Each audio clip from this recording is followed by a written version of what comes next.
It's a 7. What suit? Diamonds.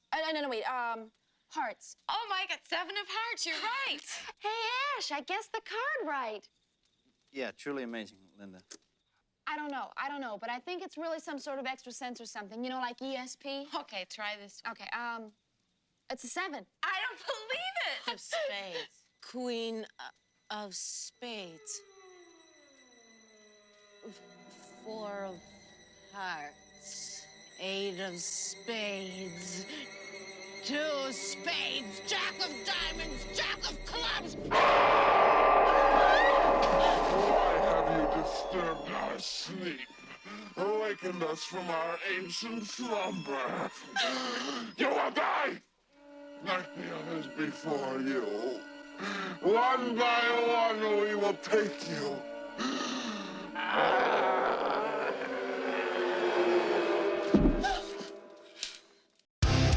In a world overflowing with movies, we need a hero. Someone to separate the bad from the good. Sounds like a job. Verbal diorama. She watches all the movies, from comedy to drama. From the top roll sound, and don't forget the action. She'll watch until the end, and then she'll give you her reaction. Movies you know, movies you don't. Prequels, sequels, remakes, and trivia and outtake. Movies you know, movies you don't. Interesting stories, all the categories. Hi everyone, I'm Em and welcome to Verbal Diorama episode 318, The Evil Dead. This is the podcast that's all about the history and legacy of movies you know and movies you don't, that's creating this episode in a cabin in the woods and nothing bad is happening. Nothing at all. The evil forces aren't making me do this.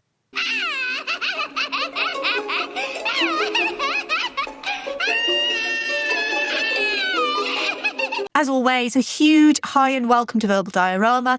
Whether you're a regular returning listener, whether you're a brand new listener to this podcast, thank you so much for being here. Thank you for choosing to listen to this podcast. I'm so happy to have you here for the history and legacy of The Evil Dead. If you are a regular returning listener, thank you so much for continuing to come back to this podcast, to continue to support this podcast. This podcast has been going now almost 7 years. So again, it always blows my mind, just the fact that people keep coming back to this podcast. It really does genuinely mean the world. Thank you so much for your support. And the traditional spooky season launched with Candyman, the original Candyman, and then Wes Craven's New Nightmare. And last week, something a bit more family friendly with Hocus Pocus. But now for something that is not family friendly. And it was actually considered a dreaded video nasty here in the UK. But really, it's just a showcase for the hard work of the young creative team that is Sam Raimi and Bruce Campbell. Here's the trailer for The Evil Dead. No,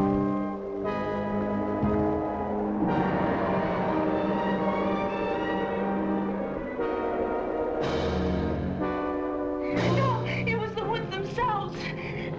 They're alive, Ashley.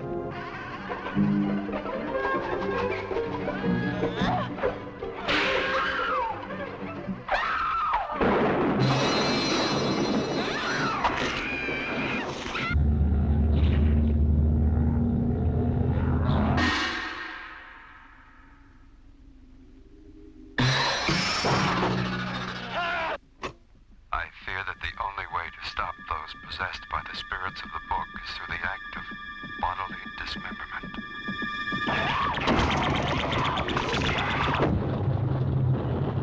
I don't care what happens to her. She's your girlfriend. You take care of her.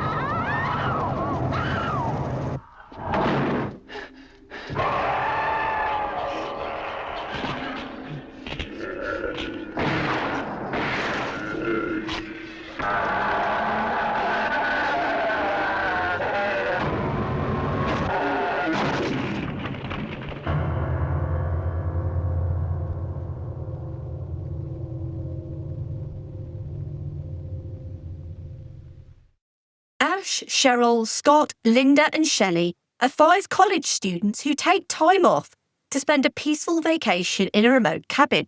They start to encounter strange occurrences and noises almost from the moment they arrive, and in the basement they find a strange book bound in human skin and tape recordings. They play the tapes for fun, with the voice telling them there have been strange occurrences in the house, and once the incantations are read out loud, they unwittingly release an ancient evil force. The friends find themselves helpless to stop the evil as it takes them one by one, with only one survivor left with the evil dead, who desperately tries to fight to live until morning. Let's run through the cast. We have Bruce Campbell as Ash Williams, Ellen Sandweiss as Cheryl Williams, Richard DeManincourt as Scott, he's credited as Hal Del Rich due to union reasons, Betsy Baker as Linda, Teresa Tilley as Shelley, she is credited as Sarah York due to union reasons. The Evil Dead was written and directed by Sam Raimi. Now, The Evil Dead is remarkable for many things. Its influence on the horror genre is well known, but really, this movie was made by a plucky group of inexperienced kids with big dreams. Sam Raimi, Bruce Campbell, and producer Robert Tapert all grew up in Michigan.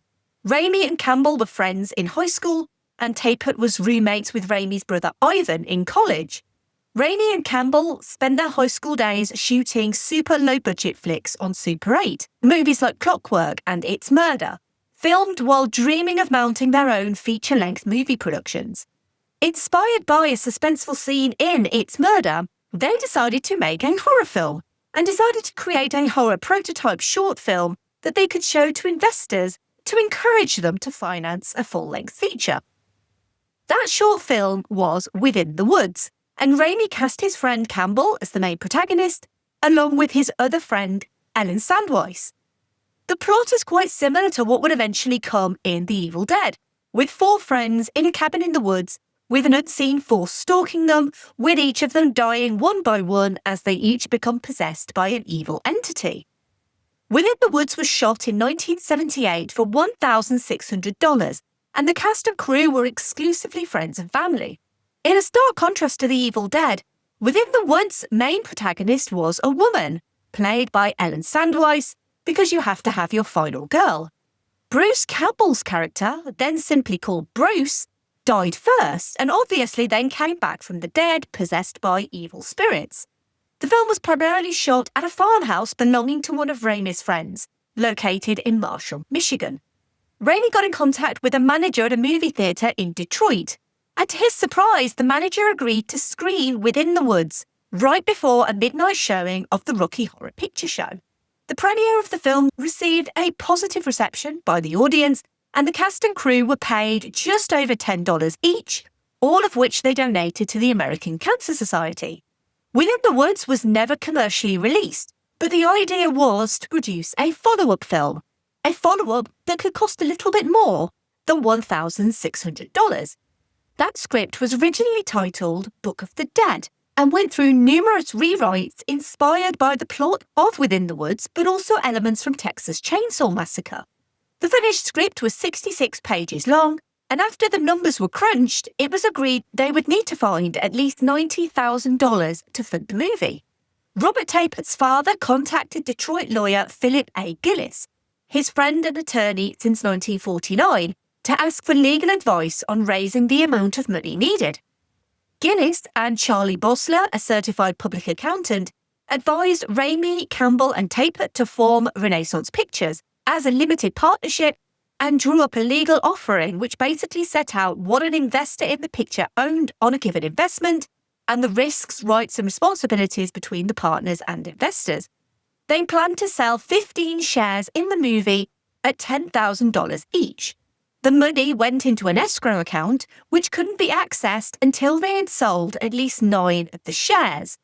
With Within the Woods as proof of their abilities as filmmakers, Raimi, Campbell and Tapert started asking family and friends to invest, and cold calling potential investors who would be financially capable of losing their entire investment.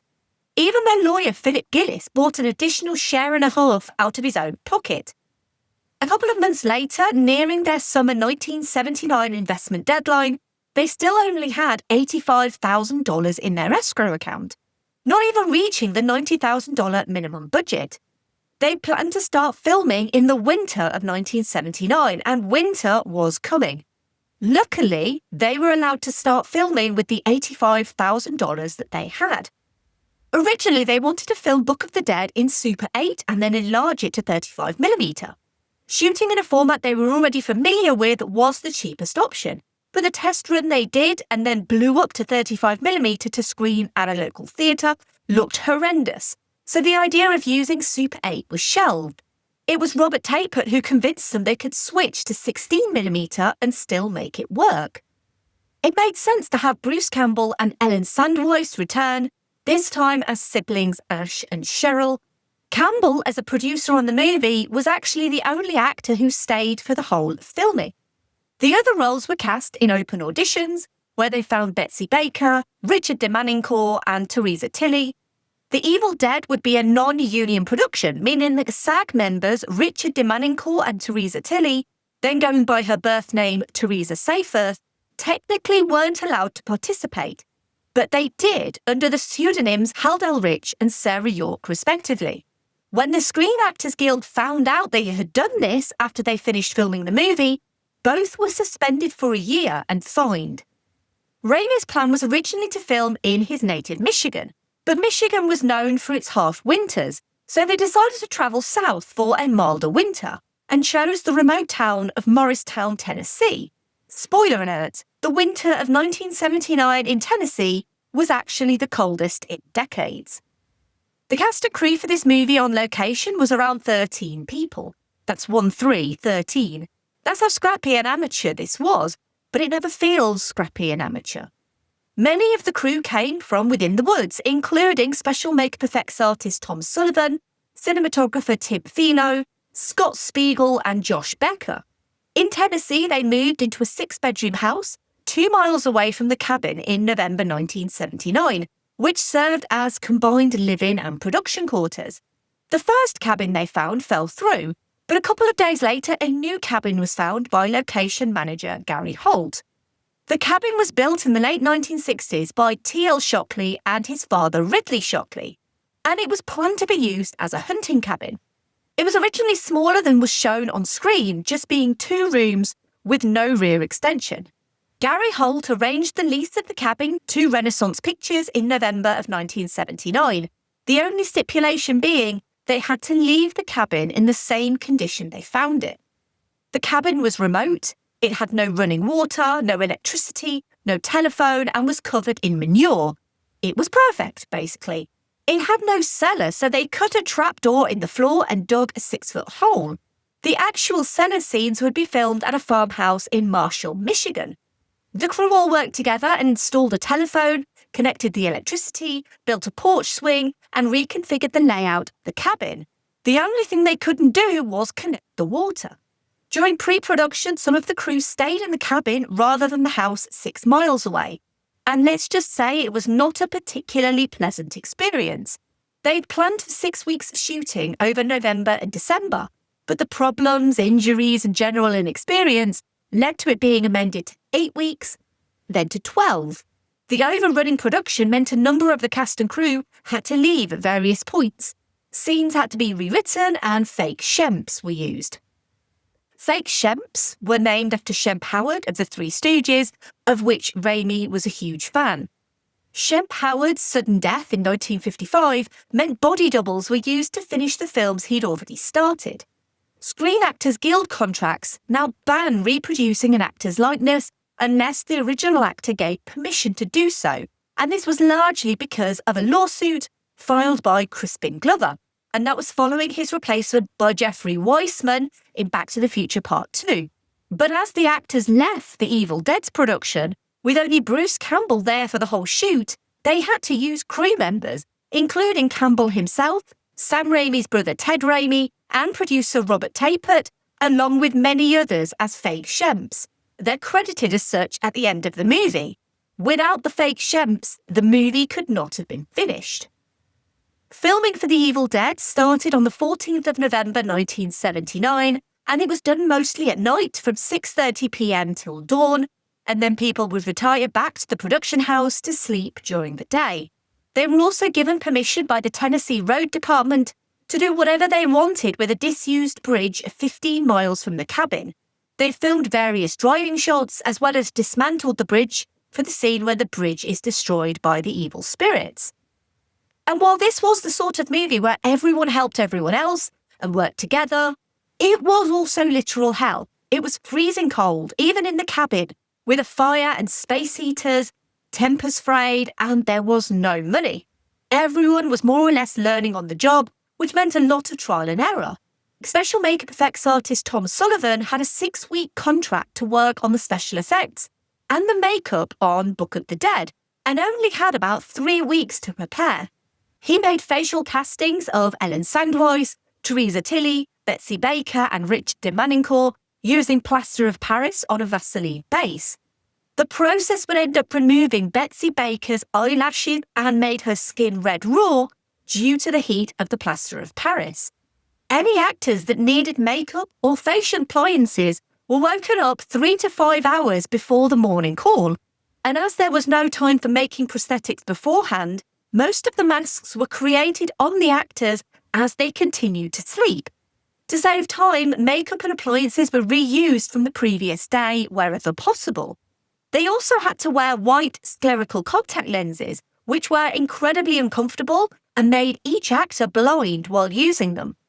Any contact lens wearer knows you have to be mindful of the oxygen levels getting into your eye, and these specific lenses could only be worn for 15 minutes at a time, up to 5 times a day. Bruce Campbell was the one responsible for fitting and removing the lenses. There is a lot of blood on this movie as well, an incredible amount of blood. The blood recipe was 1 large bottle of Caro corn syrup, 1 bottle of red food colouring, 1 drop of blue food colouring, half a cup of instant coffee and water mixed to a creamy paste and then stirred into the syrup to make the blood opaque. The mixture was incredibly sticky and it stuck to everything. The floors, clothes, skin, hair. It was really hard to get out and is probably the reason why the blood continuity is probably not the best on this film. The movie was about the Book of the Dead, and the actual book itself was also created by Tom Sullivan, made from facial casts and pouring liquid latex into the casts, gluing the skins onto corrugated cardboard and store-bought parchment paper, and then during his downtime, he would illustrate and complete the book pages at the kitchen table, not by using real human blood though. He also made the Kandarian dagger with 1-inch wide aluminium, surrounded by a hilt made of papier-mâché, and impressions from chicken bones, and a 12-inch model skeleton kit. A hole was drilled into the mouth so they could insert a tube for blood to flow out. The Kandarian dagger in The Evil Dead would be recycled and remodelled for Evil Dead 2. A mould was made of Betsy Baker's foot and lower leg for the shot where the possessed Cheryl stabs a pencil into her ankle. It had a dowel rod down the centre of the mould and contained foam rubber to make the fake leg more rigid, and then after it was baked hard. It was filled with a blood balloon, which didn't burst the first time, so Teresa Tilly had to grind it in even more, which just makes that scene ever so more uncomfortable than it already is. Expensive camera rigs were not something that this production had access to, and so they had to work around the various technical issues of shooting in the wilderness. A promised Steadicam never materialised, so cinematographer Tim Philo came up with the shaky cam, a 2x6-inch, 3-foot-long piece of wood with a camera fixed in the middle. It could be held at either end by 2 people who could run with it, and it would show going over bushes and round trees. They had no dolly for tracking shots, so they improvised 2 2x4-inch pieces of wood, longer than the tracking shot, covered in duct tape and greased with Vaseline.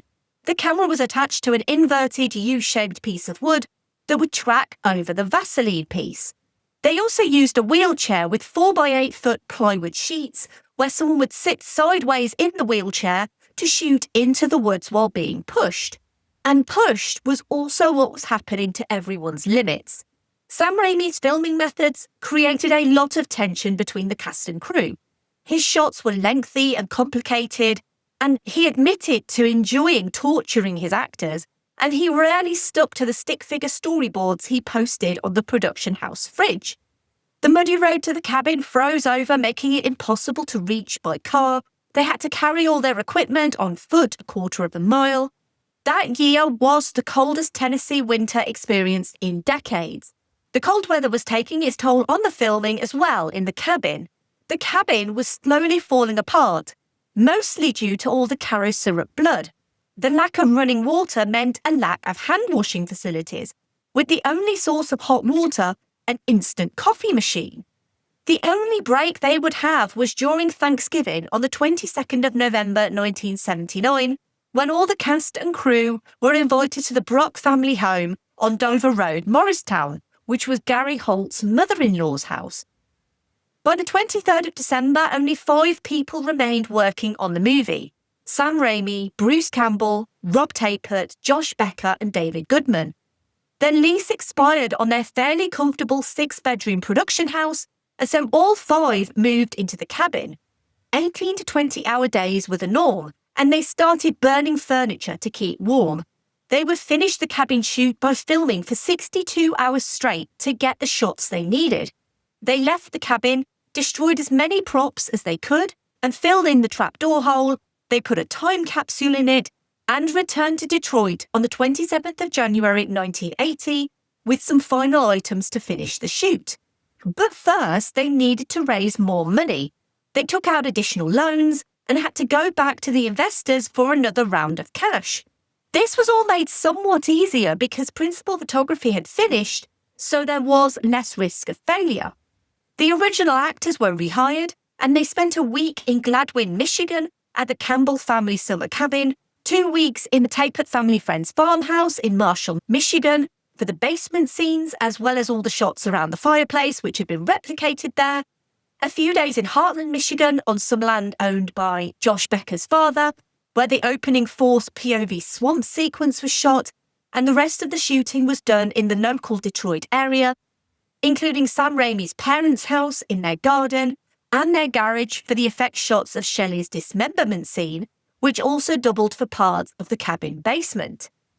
They also hired editor Edna Ruth Paul, and between her, Sam Raimi, and Joel Cohen, they drafted a rough 117-minute work print, while Tom Sullivan and Bart Pierce worked on the melting effects sequence, which took 3.5 months to complete.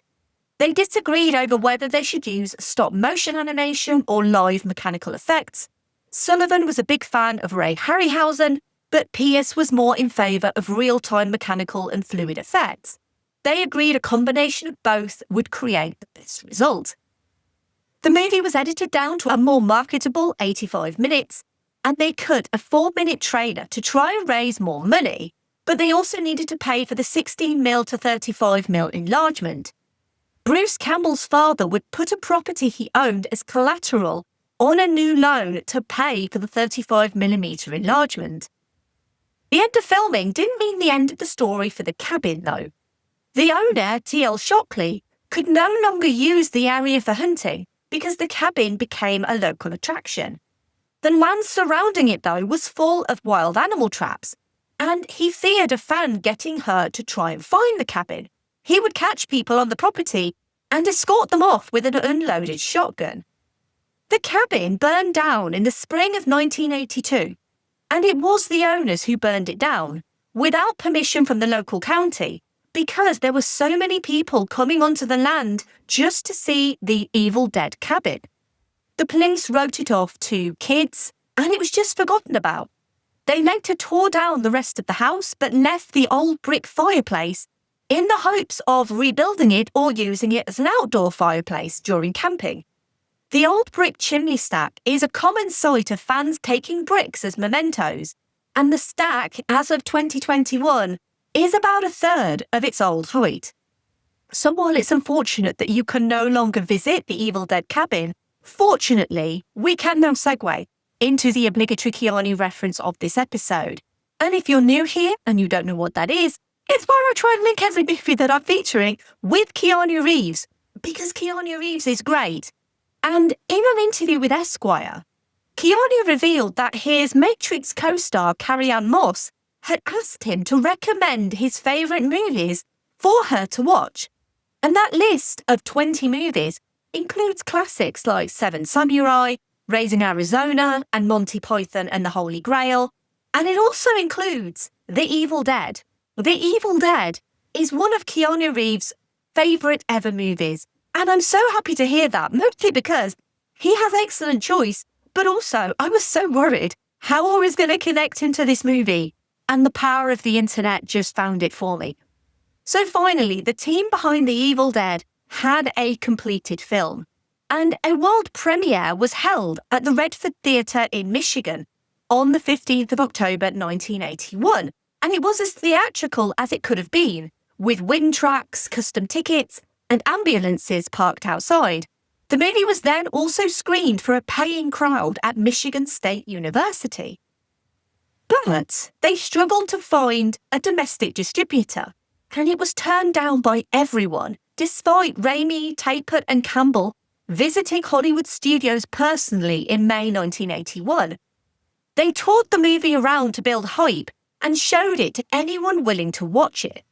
They then met Irving Shapiro, who made a deal for a foreign release on the 10th of December 1981. He also suggested they change the name of the film from Book of the Dead to The Evil Dead, and fronted the money to create the elements needed to sell the film to foreign markets, including things like translations and the infamous chainsaw over the head and woman reaching out at the grave photos that were used for posters.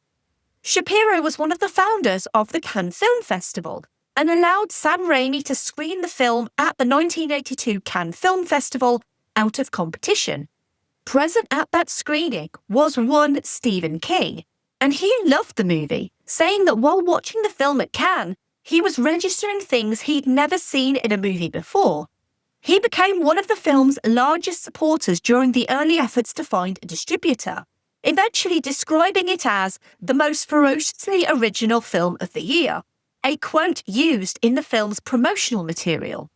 The support of Stephen King would lead to magazines like Fangoria covering the movie in 1982, and it was gradually building more and more interest. It led to New Line Cinema negotiating an agreement to distribute it domestically in the US. Audience reception at sneak preview screenings in Detroit and New York were wildly enthusiastic, and interest was building for the film to such an extent that wider distribution was planned.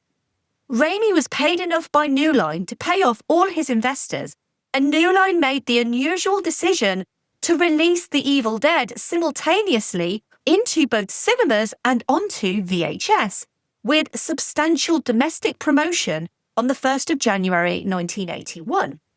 It had a successful British cinema release on the 16th of January 1983, which came after the British Board of Film Censors, the BBFC, passed it with an X certificate and 49 seconds of cuts.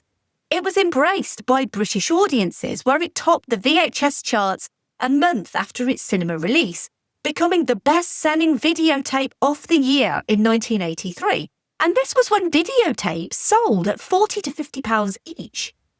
It took about £100,000 at British cinemas, including more than £50,000 at the Prince Charles Cinema in London alone. But not all was rosy here in the UK. Conservative pressure group campaigner Mary Whitehouse famously scapegoated The Evil Dead, labelling it the #1 nasty, and later in 1983 chose segments of The Evil Dead to be screened in the House of Commons as one of several attempts to lobby the government into action against the video industry. The Evil Dead, along with other video nasties, was then put on a list of films deemed to be obscene. The following year, the Video Recordings Act clamped down further on the distribution of these so-called video nasties. The press fueled the fears, claiming children were being possessed by video nasties. Copies of The Evil Dead were even hidden in churches to stop them being confiscated in police raids. The Evil Dead, which had already been passed by the BBFC for its VHS release, had to be resubmitted to the BBFC for VHS classification again, and they refused to give it classification because they were still potentially threatened with further local prosecution. And so The Evil Dead was withdrawn from sale and didn't appear again until 1990. The Video Recordings Act caused many independent horror distributors to close due to the extreme costs of recertification to the BBFC. After several attempts throughout the following decade to get The Evil Dead released uncut, in March 2001 the BBFC conceded that tastes had changed in the intervening years, and The Evil Dead was finally released uncut with an 18 certificate. It was shown for the first time on British TV on the 25th of November 2001 as part of Film 4's Extreme Cinema season. The Evil Dead performed above expectations at the box office, grossing $2.4 million domestically on its $375,000 budget.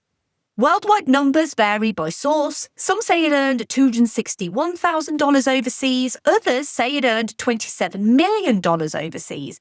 But Sam Raimi has always said the movie did very well overseas and poorly domestically. But either way, the movie made a huge profit, and its investors earned a return of about 5 times their original investment. Bob Martin, the editor of Fangoria, one of the first magazines to feature The Evil Dead, reviewed the film before its formal premiere and proclaimed that it, quote, might be the exception to the usual run of low-budget horror films, unquote. He followed up on this praise after the film's premiere, stating, quote, since I started editing this magazine, I have not seen any new film that I could recommend to our readers with more confidence that it would be loved, embraced, and hailed as a new milestone in graphic horror, unquote. Critics at the time were positive about the movie, hailing its low-budget gore and shock value, as well as its quality, despite being low-budget and made by a team of inexperienced filmmakers. Critics compared the film to the surrealistic work of Georges Franju and Jean Cocteau, and it was also compared to The Omen and The Exorcist as a key supernatural thriller. Contemporary reviews are also positive, with an 86% on Rotten Tomatoes, with a critical consensus of so scrappy that it feels as illicit as a book found in the woods. The Evil Dead is a stomach-churning achievement in bad taste that marks a startling debut for wunderkind Sam Raimi. That it deserves its cult reputation despite the best efforts of the censors. The box office success of The Evil Dead would lead to Campbell and Raimi, along with the Coen brothers, to collaborate on their next movie, Crime Wave, which was a box office failure. But fortunately for Raimi, despite Crime Wave's misstep, he had the studio support to make an Evil Dead sequel, which he did, and we got Evil Dead 2 in 1987, followed by Army of Darkness in 1992. Raimi would return to horror comedy in a similar vein with Drag Me to Hell in 2009, which is great, by the way. I do love Drag Me to Hell. The TV series Ash vs. Evil Dead ran from 2015 to 2018. It received critical acclaim, won several awards, but was cancelled in 2018. A third sequel to The Evil Dead 4, was talked about for years and sat in development hell all that time, until a supernatural horror soft reboot / legacy sequel titled Evil Dead was released in 2013, which features a cameo from Bruce Campbell. A further instalment also sat in development hell for years until Evil Dead Rise in 2023. What were you doing when you were 20? Maybe you were smoking cigarettes behind a bike shed, or if you're in the US, pretending you were 21 so you could buy a beer. Sam Raimi couldn't legally buy a beer, but he could write, produce, and direct one of the classic supernatural horror films of all time. Hopefully, he bought himself a beer to celebrate once the movie premiered at the Redford Theatre. He was definitely 21 by that point. When I was 20, I wish I'd had the gusto to make a movie at that age and have the smarts to be able to get financial backing. Honestly, 20-year-old me was a bit of a moron. I've grown so much in the last 5 years. Stop your laughing. But these 20-year-old kids, they got a lot right, but they didn't get everything right. The sexual assault scene on Cheryl in particular is tough to watch and is often cited as the main reason the film was so heavily censored and banned outright in several countries. Raimi has since expressed regret on the scene, saying it was unnecessarily gratuitous and a little too brutal. I've not seen the 2013 remake, but apparently it also contains a similar scene. One has to question why, when you can become possessed without an assault occurring, why would you include such an assault in your movie? But apart from that one issue, The Evil Dead is such an achievement. Its jump scares are some of the best, and I'm not a fan of jump scares, but I love them here. Its first person, or should that be first spirit, perspective shots are so accomplished that when you realise it's literally just a camera on a plank of wood, kind of makes it even more impressive. The visual effects feel professional, but also handmade and quirky. The production was absolute hell for all involved, and you can see that on screen, but more so the supernatural hell than the real lived experience of hell. And to be honest, I can absolutely believe it was an awful production. The cold alone would be enough for me to be like, star in a movie? Nah, give me a warm duvet and a cat, please. When any young up-and-coming filmmaker comes to the table, this is what they want to replicate. A movie that pays homage to the horrors that came before, The Hanging Gourds and Bones, a tribute to the Texas Chainsaw Massacre, as well as a poster for Wes Craven's The Hills Have Eyes. Craven would return the favour with The Evil Dead scene playing on television in A Nightmare on Elm Street. But to have a movie that's universally beloved, seen as a staple for its genre, as well as creating a cult classic in its own right, as well as a cult character in Ash Williams, whose middle name is Joanna. I love that little tidbit of information. Ash becomes the franchise's final girl, and his characterization was made more comical as the franchise continued. But the original movie was never made to have interesting characters or arcs. In many ways, these 5 young people are just a little too dumb. But since when are people in horror movies ever smart? The movie starts with an evil point of view, so there's no ambiguity as to the intent here. And just on a side note, Bruce Campbell should have been a huge star. I don't know why he never was, because he's so handsome and charismatic in all of these movies. More so, I would say, in Evil Dead 2 and Army of Darkness. But he has the goods to be a genuine Hollywood superstar. And I have no idea why it never happened for him. The Evil Dead is a love letter to genre cinema, embodying the friends lost in the woods cliché, but also a love letter to inexperience, to the people who start out, to their ideas, and to what you can achieve without big studios and big budgets. It blended extreme gore, sly humour, and technical wizardry that still holds up today. The makeup effects have aged and do show their budgetary restrictions, but they still overall look great. But if you ever find yourself in a secluded cabin in the woods and some demonic entity starts making you draw a book with a face, get out. Get out there and then. Don't wait. Don't be another cabin in the woods statistic. Thank you for listening. As always, I would love to hear your thoughts on The Evil Dead.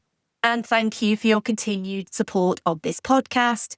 Just by listening, you are supporting this podcast. However, if you would like to do more to support this podcast and to introduce other people and help this podcast grow, you could tell your friends and family about this podcast. You can leave a rating or review wherever you found this podcast. Or you can find me and follow me on social media. I'm at Verbal Diorama across social media. And you can like posts, share posts, comment on posts. Everything helps to get the word out. And if you like this episode on The Evil Dead, you might also like some previous episodes that I've done.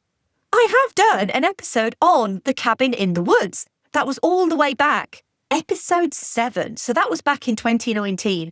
It is still available in your podcast app because all of the episodes are still available in podcast apps. I can't promise that the older episodes will be available for an extended period of time because after a certain number, the podcast apps just stop showing the episodes. But The Cabin in the Woods is still in your podcast apps. It is still available online. And yeah, that was one of the first episodes I did for this podcast. And I really love The Cabin in the Woods. I'm never going to visit, but I really love the movie. I also wanted to recommend episode 216, Night of the Living Dead, because Night of the Living Dead is such a fantastic movie in general. It's a lot more thoughtful than this movie is. The Evil Dead isn't really a zombie movie, but it also kind of is a zombie movie. And I thought, what other zombie movies could I recommend? I think there are a lot of parallels between The Evil Dead and Night of the Living Dead, and not just because the dead are involved. But if you've not seen the original Night of the Living Dead, I would highly recommend it. It is in the public domain. It is available on YouTube. It's available for free on the internet. So please find that movie and please watch it and then listen to that episode. And episode 275, A Nightmare on Elm Street, just because it's mentioned above. And why would I not recommend A Nightmare on Elm Street? As always, give me feedback. Let me know what you think of my recommendations.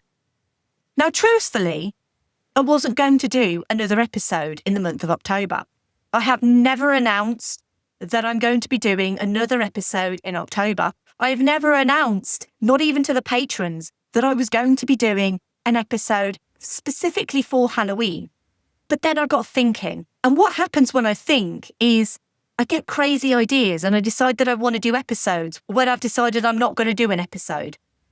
But I can't help but do an episode for Halloween on Evil Dead 2. Now can I? Because it took everything this movie did right and bettered it.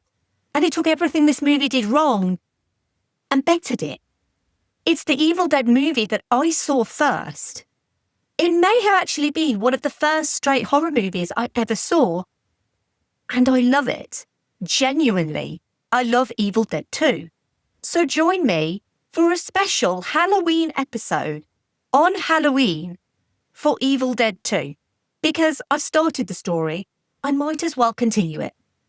Now, if you enjoy what I do for this podcast, or you simply want to support an indie podcaster who does all of this on her own, if you have some spare change, you can financially contribute to the upkeep of this podcast. You're under no obligation because this podcast is free and always will be free. But if you do enjoy what I do and you get value out of what I do, there are a couple of ways you can help if you have the means.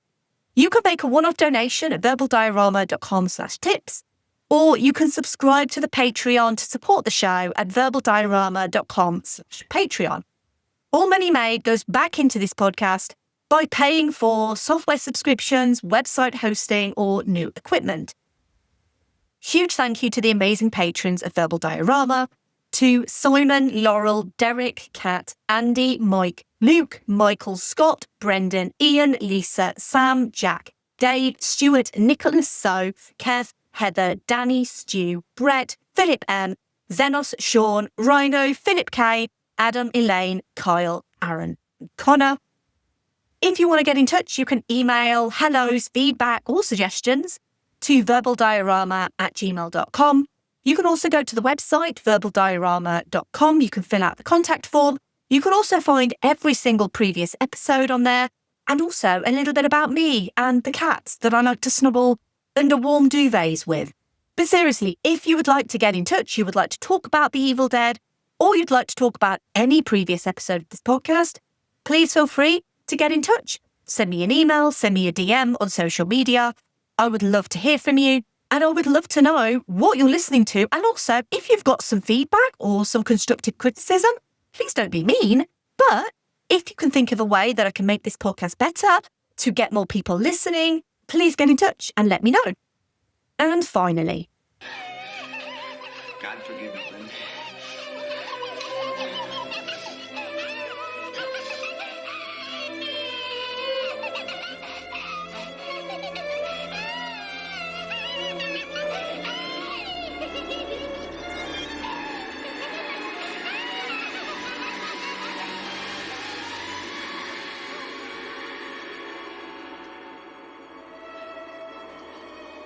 Oh, Ash, help me, please.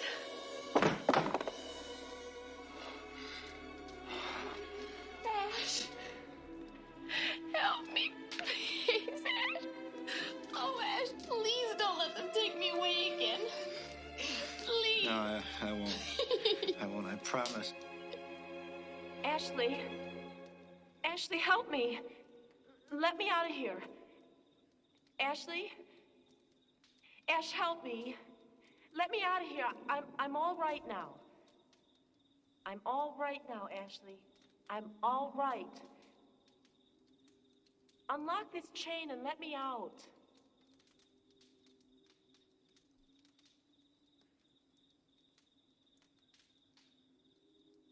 Cheryl?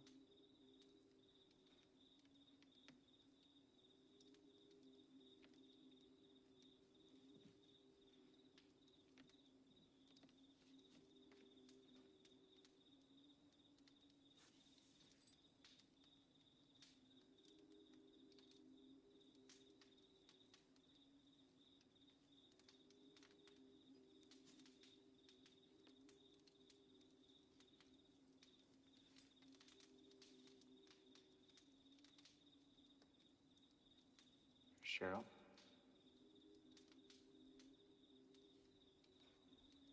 I'm all right now, Ashley. Come unlock the chain, let me out. I'm all right now. It's your sister, Cheryl.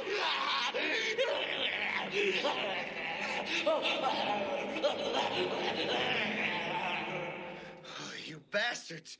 Why are you torturing me like this? Why? Bye.